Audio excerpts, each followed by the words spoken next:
Hi guys, Patharamattu സീരിയലിൻ്റെ ഒരു പുതുപുത്തൻ വിശേഷത്തിലേക്ക് എല്ലാവർക്കും സ്വാഗതം. ദേവയാനിക്ക് രക്തം വരെ കൊടുത്തത് നയനിയാണ് കേട്ടോ. പക്ഷെ അതറിയുന്നില്ല ദേവയാനി. അറിഞ്ഞാൽ തന്നെയും നയനെ അംഗീകരിക്കാൻ ദേവയാനിയോട്ട് തയ്യാറുമല്ല. എന്നാൽ ഇനി ഇതിലും കൂടുതൽ പ്രശ്നം വഷളായി ദേവയാനിക്ക് വൃക്കയൊക്കെ കൊടുക്കേണ്ട ഒരു സാഹചര്യം വരികയൊക്കെയാണ് കേട്ടോ. ആ വിശേഷങ്ങളാണ് നമ്മൾ പങ്കുവയ്ക്കാൻ പോകുന്നത്. നമ്മുടെ വീഡിയോ കാണുമ്പോൾ തന്നെ ഒന്ന് ലൈക്ക് ചെയ്ത് കാണാനും ചാനലൊന്ന് സബ്സ്ക്രൈബ് ചെയ്ത് സപ്പോർട്ട് ചെയ്യാനും ആരും മറക്കല്ലേ. ദേവയാനിക്കായിട്ട് ബ്ലഡ് കൊടുക്കുകയാണ് നയന. അപ്പം ബ്ലഡ് എടുക്കുന്നതിന് മുമ്പ് തന്നെ ഡോക്ടർ ആദർശിനോട് പറയുന്നുണ്ട്, ഈ കുട്ടിക്ക് നല്ല ക്ഷീണമുണ്ട്, വീട്ടിൽ നല്ല ഭക്ഷണമൊന്നും കഴിക്കാറില്ലേന്ന്. അപ്പോൾ ആദർശ് പറയുന്നുണ്ട്, ഭക്ഷണമൊക്കെ കഴിക്കാറുണ്ട്, അടുക്കളയിൽ എല്ലാ സാധനങ്ങളും ഉണ്ടാക്കി ഒക്കെ കാര്യങ്ങളൊക്കെ ചെയ്യുന്ന ഇവൾ തന്നെയാണ്, പിന്നെ ഒരുപാട് ഭക്ഷണമൊന്നും അവൾ കഴിക്കാറില്ല എന്ന് പറയാണ്. എന്തായാലും ആ കുട്ടിക്ക് നല്ല വിളർച്ചയൊക്കെ ഉണ്ട്, ബ്ലഡ് എടുത്തു കഴിഞ്ഞാൽ നല്ല ക്ഷീണമാകും, എന്തെങ്കിലുമൊക്കെ അസുഖം വരാം, പ്രഷറൊക്കെ ലോ ആണ് എന്നൊക്കെ ഡോക്ടർ പറയാണ്. അതുകൊണ്ട് നിങ്ങൾ വേറെ എവിടെയെങ്കിലും ബ്ലഡ് കിട്ടുമെന്ന് നോക്കാൻ പറയുമ്പം ആദർശ് പറയുന്നുണ്ട്, നയനയുടെ രക്തമായിട്ട് മാച്ച് ചെയ്യുമെന്നുള്ളതുകൊണ്ട് ഞങ്ങൾ വേറെ അന്വേഷണങ്ങളൊക്കെ നിർത്തിയായിരുന്നു ഡോക്ടർ. നയന രക്തം കൊടുക്കാൻ തയ്യാറുമാണ്, ഇനിയിപ്പോൾ അവളെ അതിൽ നിന്ന് പിന്തിരിപ്പിക്കാൻ വലിയ പാടാണെന്ന് പറയാം. അപ്പം ഡോക്ടർ പറയുന്നുണ്ട്, പറ്റുമെങ്കിൽ നിങ്ങൾ എങ്ങനെയെങ്കിലും പിന്തിരിപ്പിക്കുന്നതാണ് നല്ലത്. കാരണം ആ കുട്ടിക്ക് വയ്യായ്കയും ക്ഷീണമൊക്കെ ഇതുമൂലം വരാൻ സാധ്യതയുണ്ട്, വളരെ വീക്കാണ് ബോഡി എന്ന് പറയുക. ആദർശ് നയനയോട് കാര്യം പറയുമ്പോൾ നയന പറയുന്നുണ്ട്, ഇല്ല ഞാനത് സമ്മതിക്കില്ല, ഞാൻ തന്നെ അമ്മയ്ക്ക് ബ്ലഡ് കൊടുത്തോളാം എന്ന് പറയാണ്. എന്തായാലും എനിക്ക് ക്ഷീണമൊന്നുമില്ല, ഞാൻ വീട്ടിലെല്ലാ പണികളും ഓടിച്ചാടി നടന്ന് ചെയ്യുന്നതല്ലേ, അതിൻ്റെ ഒരു ഇതായിരിക്കും, പക്ഷേ രക്തം കൊടുക്കുന്നതിന് ഒരു ബുദ്ധിമുട്ടുമില്ല എന്ന് പറഞ്ഞ് ദേവയാനിക്ക് ബ്ലഡ് കൊടുക്കുന്നത് നയനയാണ് കേട്ടോ. നയനയാണ് കൊടുക്കുന്നതെന്നുള്ള വിവരം ദേവയാനിയോട്ട് അറിയുന്നുമില്ല. നയനയോടുള്ള ദേഷ്യം ആളി കത്തിച്ച് വച്ചിരിക്കുകയാണ് കേട്ടോ. ദേവതിയും അനാമികയും കൂടി നല്ല ദേഷ്യത്തെ തന്നെയാണ് ദേവയാനി നയനയോടുള്ളത്. അതിനൊക്കെ ശേഷം വേണു അവിടെ എത്തുകയാണ്. വേണു എത്തിയാണെങ്കിലും കാര്യങ്ങളൊക്കെ ചോദിക്കുന്നുണ്ട് നയനയോട്. നയനയെ കുറ്റപ്പെടുത്തി സംസാരിക്കുകയും ചെയ്യുന്നുണ്ട് കേട്ടോ. അതിന് നല്ല തക്ക മറുപടിയാണ് നയന കൊടുക്കുന്നത്. വേണു പറയാണ്, ഇവളാണല്ലോ ഇക്കാര്യങ്ങളൊക്കെ ചെയ്യുന്നത്, ചിലരൊക്കെ വീട്ടിൽ വന്ന് കയറി കഴിഞ്ഞാൽ ഇങ്ങനെയുള്ള ചില പ്രശ്നങ്ങളൊക്കെ ഉണ്ടാവും എന്ന് പറയുമ്പം നയന പറയാണ്, അത് ഞാനും സമ്മതിക്കുന്നു, ചിലരൊക്കെ കയറി വന്നു കഴിഞ്ഞാൽ ഇങ്ങനെയുള്ള പ്രശ്നങ്ങൾ കുടുംബത്തുണ്ടാകാൻ സാധ്യതയുണ്ടെന്ന് പറയാം. അപ്പോൾ വേണുവിന് ദേഷ്യം വന്നിട്ട് വേണു പറയാ, നീ തന്നെയല്ലേ ആ പാല് കാച്ചി വെച്ചത്, നീ തന്നെയല്ലേ ആ പാല് കൊടുത്തത്, നിൻ്റെ ചേച്ചി നവിക്ക് കുഞ്ഞുണ്ടാകുന്നത് നിനക്ക് ഇഷ്ടമില്ലാത്തത് കൊണ്ട് നീ ചെയ്തതല്ലേ അതെന്ന് ചോദിക്കുമ്പം നയനയ്ക്ക് നന്നായിട്ട് ദേഷ്യവും വിഷമമൊക്കെ വരുന്നുണ്ട്. അതിനുശേഷം ആദർശിനോട് പറയുന്നുണ്ട്, എല്ലാവരും എന്നെ കുറ്റപ്പെടുത്തുകയാണ്. അപ്പോൾ ആദർശ് പറയുന്നുണ്ട്, എനിക്കറിയാലോ തന്നെ താൻ അങ്ങനെയൊന്നും ചെയ്യില്ല എന്നുള്ള കാര്യം അറിയാം എന്നൊക്കെ പറഞ്ഞ് ആശ്വസിപ്പിക്കുകയാണ് ചെയ്യുന്നത് കേട്ടോ. ഇനി അമ്മയുടെ ആയുസ്സിനും ആരോഗ്യത്തിനും വേണ്ടിയിട്ട് ഞാനും വ്രതമൊക്കെ നന്നായിട്ട് തന്നെ എടുക്കാൻ പോവാണെന്ന് ആദർശ് പറയാണ്. ഇതേ സമയം വീട്ടിലാണെങ്കിൽ ജലജയും ജാനകിയും ഒക്കെ നയനെ ഇങ്ങനെ കുറ്റപ്പെടുത്തുകയാണ് ചെയ്യുന്നത്. വേണുവാണെങ്കിൽ ചെന്ന് രേവതിയുടെ അടുക്കിലേക്ക് പറയാണ്, നിങ്ങൾ രണ്ടുപേരും ദേ ഇവിടെ നിന്നു, ആ നയന എന്ന് പറയുന്നവളുണ്ടല്ലോ അവൾ എല്ലാ സ്ഥാനത്തും ആധിപത്യം സ്ഥാപിച്ചിരിക്കുകയാണ്. അനാമികയെ നീ ഇവിടെ വന്ന് നിന്ന കാര്യങ്ങൾക്കൊന്നും ഒരു തീരുമാനം ഉണ്ടാവില്ല, അനിയുടെ മനസ്സിൽ നിന്ന് കൂടി നീ പോകും, പിന്നെ നീ അനന്തപുരിയെ കയറി പറ്റാൻ കുറച്ച് പാടുപെടും കേട്ടോ.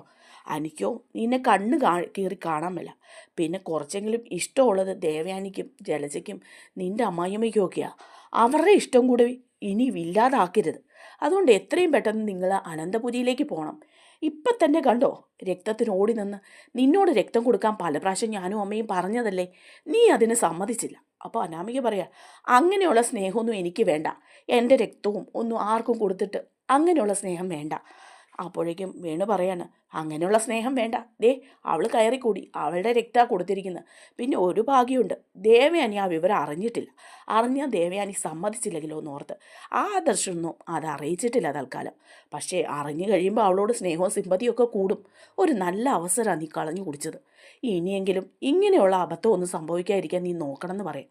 അപ്പോൾ രേവതിയും പറയാൻ, മോളെ നമുക്ക് എത്രയും പെട്ടെന്ന് അനന്തപുരിയിലേക്ക് തന്നെ തിരിച്ചു പോകാം, അനി വന്ന് വിളിക്കാനൊന്നും നീ കാത്തു നിൽക്കണ്ട, ഇനി ഇതുപോലെ എന്തെങ്കിലും അവസരം വന്നാൽ നമുക്കങ്ങ് ചാടി പിടിക്കാന്നേ, അതോടുകൂടി ദേവയാനി എല്ലാ സ്വത്തുക്കളും നിനക്ക് തന്നെ തരും എന്നൊക്കെ ഇങ്ങനെ പറയുകയാണ് കേട്ടോ. അങ്ങനെ രേവതിയും അനാമികയും കൂടി അനന്തപുരിയിലേക്ക് പോവുകയൊക്കെ ചെയ്യാണ്. അവിടെ ചെന്ന് ഒക്കെ കഴിയുമ്പോഴേക്കുമാണ് ബ്ലഡൊക്കെ മാറ്റി അല്പം ആശ്വാസമൊക്കെ ആയി വരുന്നുണ്ട് ദേവയാനിക്ക്. പിന്നീട് ഒക്കെ ആകുമ്പോഴേക്കും വീണ്ടും രംഗം വഷളാവുകയാണ് കേട്ടോ. ദേവയാനിയുടെ അസുഖം അല്പം കൂടുതലാകുകയും ക്രിട്ടിക്കൽ സ്റ്റേജിലൊക്കെ ആകുകയും ചെയ്യാണ്. അപ്പോൾ ഡോക്ടർമാരൊക്കെ ആകെ പരിഭ്രാന്തരാകുകയാണ് കേട്ടോ. ആദർശിനോടും ജയനോടുമായിട്ട് ഡോക്ടർ പറയുകയാണ്, ഇപ്പോൾ ദേ വിചാരിച്ച പോലെയുള്ള കാര്യങ്ങൾ രക്തമൊക്കെ കയറ്റി കുറച്ച് നേരത്തേക്ക് അതിൻ്റെയൊക്കെ എഫക്റ്റ് ഉണ്ടായിരുന്നു. പക്ഷേ അവയവങ്ങൾക്കൊക്കെ കുറച്ച് പ്രശ്നം ഉണ്ടായിട്ടുണ്ടെന്ന് പറയാണ്. ലിവറിനെയും കിഡ്നിയും ഒക്കെ അത് കുറച്ചൊക്കെ ബാധിച്ചിട്ടുണ്ട്. കിഡ്നിയുടെ കാര്യത്തിലാണ് ഏറ്റവും പ്രശ്നം. ബ്ലഡ് മാറിയെങ്കിൽ തന്നെ ഇനിയും കുറച്ച് കാലമൊക്കെ അതിൻ്റെ എഫക്റ്റ് ഉണ്ടാവുള്ളൂ. അതിനുശേഷം ഈ കിഡ്നി വെച്ചിട്ട് ജീവിക്കാനൊന്നും ദേവയാനിക്ക് പറ്റില്ല എന്ന് പറയണം. അപ്പോൾ ആദർശ് പറയാണ്, എന്താ ഡോക്ടർ ഇനിയിപ്പോൾ ചെയ്യുക, എന്തായാലും എമർജൻസിയാണ്, പെട്ടെന്ന് തന്നെ കാര്യങ്ങൾക്ക് നീക്കുപോക്കുണ്ടാകണമെന്ന് പറയാണ്. ദേവയാനിയുടെ കിഡ്നി മാറ്റി വെക്കേണ്ടതായിട്ട് വരും എന്ന് പറയുമ്പം ഞെട്ടിപ്പോവാണ് കേട്ടോ ജയനും ആദർശവും ഒക്കെ. അപ്പോഴേക്കും ആദർശ് പറയുന്നുണ്ട്, അതിനിപ്പോൾ എന്താ, എവിടുന്നെങ്കിലും ഡോണറെ കിട്ടുകയാണെങ്കിൽ നമുക്ക്, അങ്ങനെ വെറുതെ ഡോണറെ കിട്ടിയൊന്നും ചെയ്യാൻ പറ്റുന്ന കാര്യങ്ങളൊന്നും അല്ലല്ലോ ഇത്, അതിനൊക്കെ കുറേ ഫോർമാലിറ്റീസൊക്കെ ഉണ്ടെന്ന് ഡോക്ടർ പറയാണ്. അതനുസരിച്ച് നിങ്ങളുടെ ബന്ധുക്കളെ ആരെങ്കിലും അന്വേഷിക്ക്, എവിടുന്നേലും ഒരു ഡോണറെ കിട്ടുകയാണെങ്കിൽ നമുക്ക് എളുപ്പം കാര്യങ്ങൾ നീക്കാമെന്ന് പറയാം. അപ്പോഴേക്കും നയനെ അവിടെ പറയുന്നുണ്ട് കേട്ടോ, ഞാൻ തരാം ഡോക്ടർ, എൻ്റെ ബ്ലഡുമായിട്ട് മാച്ചല്ലേ അമ്മയുടെ ബ്ലഡ്, എൻ്റെ കിഡ്നി ഞാൻ തരാം. അപ്പോഴേക്കും ഉടനെ തന്നെ ഡോക്ടർ പറയാണ്, ഈ കുട്ടിയുടെ ശരീരം വളരെ വീക്കാണ്. ആദർശിനോട് ഞാൻ അന്ന് തന്നെ പറഞ്ഞില്ലേ, ഒന്ന് ബ്ലഡ് കൊടുക്കാൻ പോലെയുള്ള ആവതില്ല കുട്ടിക്ക്. ഇനി കിഡ്നി കൂടി എടുത്തു കഴിഞ്ഞാൽ ഈ കുട്ടിയുടെ ജീവന് തന്നെ അത് ആപത്താണ്. അത്രയ്ക്ക് വീക്കാണ് ബോഡി. അതുകൊണ്ട് ഈ കുട്ടിയുടെ കാര്യം മറന്നേക്കൂ. വേറെ ആരെങ്കിലും ഉണ്ടെങ്കിൽ അവരെക്കുറിച്ച് അന്വേഷിക്കൂ. എന്നിട്ട് ഒരു ഡോണറെ കണ്ടുപിടിച്ചില്ലെങ്കിൽ ദേവയാനിയുടെ ജീവന് തന്നെ ആപത്താണ് കേട്ടോ എന്ന് പറയണം. അപ്പോഴേക്കും ഇത് കേൾക്കുമ്പോൾ ആകെ പരിഭ്രാന്തിയാകുവാണ് കേട്ടോ. ഉടനെ ജയൻ പറയുന്നുണ്ട്, ആ അനാമികയില്ലേ, അവളുടെ ബ്ലഡുമായിട്ട് മാച്ചായിരുന്നല്ലോ ദേവയാനിയുടെ, അനാമികയോടൊന്ന് ചോദിച്ചാലോ, അവൾ സമ്മതിച്ചാൽ അതൊരു ഉപകാരമല്ലേ. അപ്പോൾ ആദർശ് പറയാണ്, അവൾ സമ്മതിക്കുമോ, ബ്ലഡ് കൊടുക്കാൻ തന്നെ പറഞ്ഞിട്ട് അവൾ സമ്മതിക്കുന്നില്ലായിരുന്നു, അവളോട് ചോദിച്ചതാനി, പക്ഷേ ഇനിയിപ്പം കിഡ്നി ചോദിച്ചാൽ അവളത് സമ്മതിക്കില്ല, അത് ഉറപ്പാണ്. അപ്പം ജയൻ പറയാണ്, നമുക്കൊന്ന് ചോദിച്ചു നോക്കിയാലോ, ഇല്ലാതെ ഇപ്പം പെട്ടെന്ന് നമ്മൾ ആരെയാണ് കണ്ടെത്തുക. അങ്ങനെ ജയനും ആദർശം കൂടി അനാമികയുടെ അടുത്തെത്താണ്. അനിയുമുണ്ട്. അനിയോട് പറയുന്നുണ്ട് ഈ കാര്യങ്ങളൊക്കെ ഇവർ.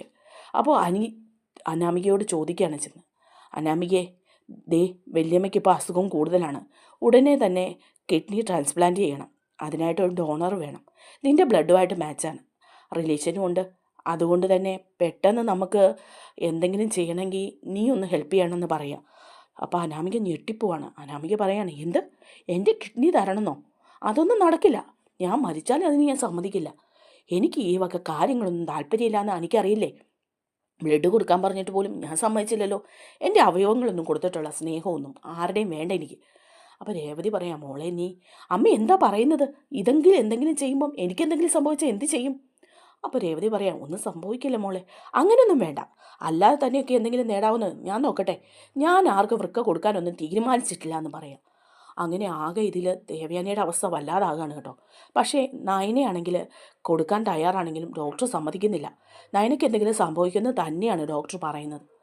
അപ്പോൾ നയന പറയാണ് അവസാനം, ആദർശേട്ടാ, അമ്മയ്ക്ക് ഞാൻ വൃക്ക കൊടുക്കാം, എനിക്കെന്തെങ്കിലും സംഭവിച്ചാലും പ്രശ്നമില്ല, ഞാൻ മരിച്ചു പോകുന്നെങ്കിൽ അങ്ങ് പോട്ടെ, എന്തെങ്കിലും ഒരു ഉപകാരമാവുമല്ലോ ആർക്കെങ്കിലും, അല്ലെങ്കിലും അമ്മയുടെ ദേഷ്യത്തിന് പാത്രമായിട്ട് ഞാൻ എന്തിനാ ഇങ്ങനെ ജീവിക്കുന്നത്.